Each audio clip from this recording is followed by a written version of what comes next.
This is totally the kind of project I would have loved to work on my entire career. It's almost entirely acting. It's just performance.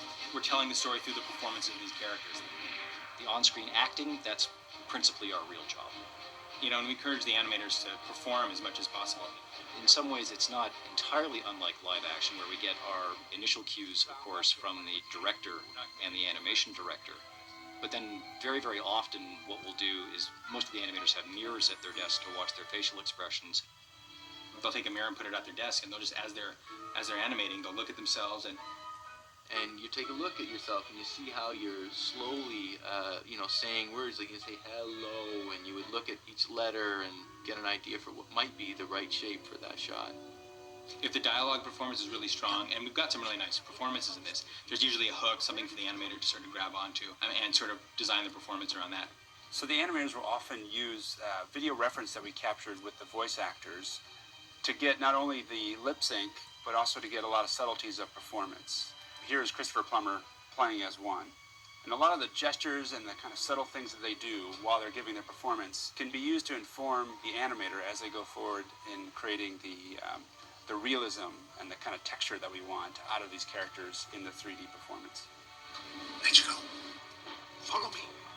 But if you have no dialogue at all, then it's up to the animator to come up with the performance entirely. I mean, he is the actor in the scene. The tendency with computer graphic stuff is that it can move stiff like robots. And to create any flexibility in the body is a layer upon a layer upon a layer of acting.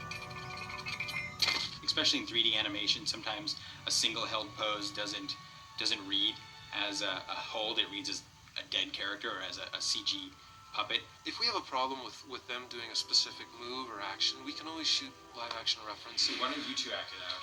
Do you want to be, you can be 9? That way we can get something like believable movement. Sometimes it actually makes your job easier. If you're just doing a shot of somebody stepping up or sitting down, you can just get it on video reference, do a little performance, and get it there. So we do that. A couple of us will sort of stage stuff. We'll work out problems. We'll find a performance, and then we'll record it so we have a reference. So maybe Charlie, can you come be our scientist here for a second? I'd get up and act things out or do live action references. We did a lot of reference on this film. You know, I did do a lot of it myself because I secretly want to be an actress. And as you're doing the performance over and over again, just like any actor doing a rehearsal, you start understanding the nuances and inflections, and things will just start occurring naturally that you wouldn't have just thought of. So you really need to feel the performance in your own body and muscle memory in order to, view it on an imaginary character.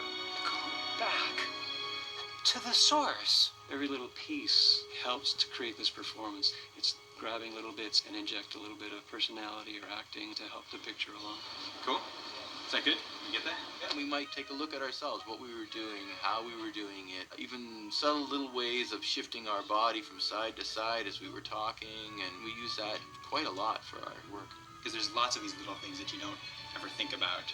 Things in the face, little gestures that you do, even just the way the weight of the staff is enhanced. And what's great about these sort of mocked up props that we have is they have a kind of a realistic weight to them. So in addition to kind of getting the posing that you want, you also are getting a feedback about, the weight of these objects and how they would actually feel in the hands of our characters if they were wielding this against, various mechanical opponents.